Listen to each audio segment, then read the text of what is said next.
Chemical reactions are occurring constantly and everywhere. One of the very most amazing chemical reactions taking place right now are taking place because we're thinking. By thinking alone, we set chemical transformations to take place in our brains, and our brains transform. Our brains are alive, they're organic, they're like a plant.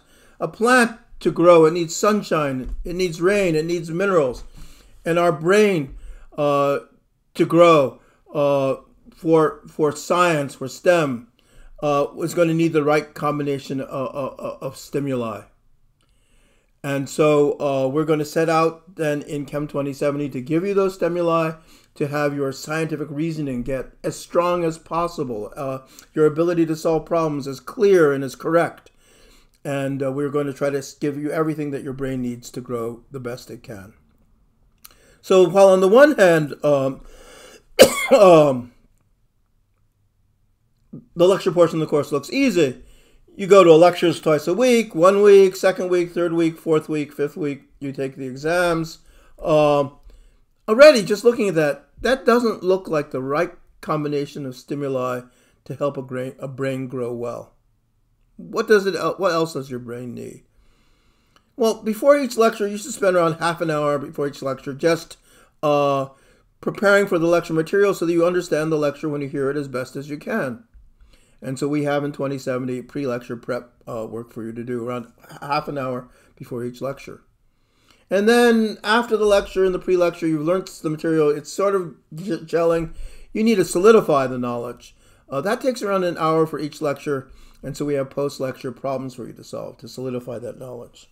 And now your knowledge base of the material is good. And we now need to start accessing the problem-solving portion of your brains. And so we have exam prep, where you'll access solving scientific problems. And now we have a complete package that will help your brain develop.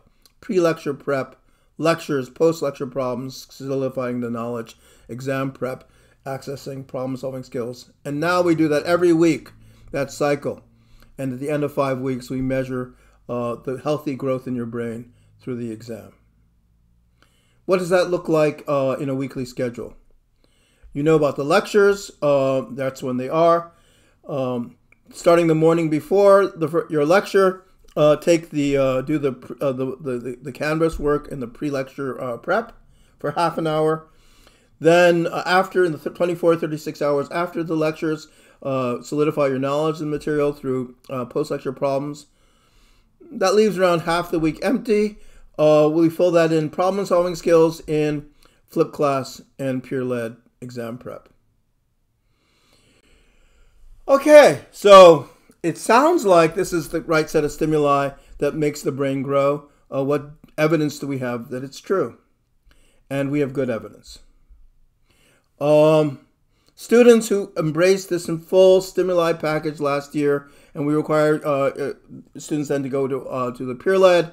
And if you go to 70 or more percent of the peer-led, that's 7 to 10, we recorded, and let's just see.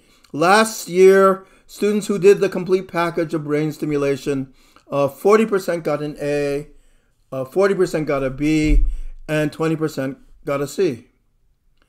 By contrast, students who didn't decide to access the full brain expansion that we offer in this course, students who didn't go to the peer-led, 7% got an A, 30% got a B, half got a C, and 13% got a D or an F.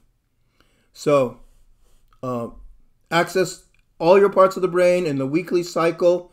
You don't want to do all your rain 1 week, all your sunshine the next week. You want to have a combination every week for good growth. And you'll be amazed about how your brain transforms over the semester. We'll give you the details of these things in just a minute.